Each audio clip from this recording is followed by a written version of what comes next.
Sebanyak 60 wartawan dari berbagai media cetak, elektronik dan online kabupaten kota di Aceh mengikuti uji kompetensi wartawan.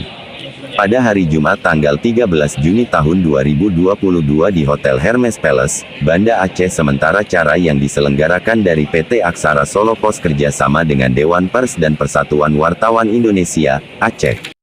Wartawan harus memiliki kompetensi, oleh karena itu UKW sebagai ujian bagi wartawan untuk menjadi profesional. Kalau sudah memiliki sertifikat UKW berarti wartawan sudah melewati ujian dan bukan wartawan kaleng-kaleng. Jadi dengan banyak wartawan yang lulus UKW, Aceh akan memiliki banyak wartawan yang berkompeten.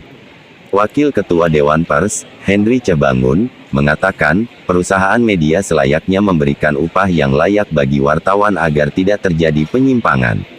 Keseringan penyimpangan yang dilakukan oleh wartawan karena tidak terpenuhi kesejahteraan wartawan, oleh sebab itu wartawan harus digaji yang layak. Dari Banda Aceh Abdul Muiz melaporkan.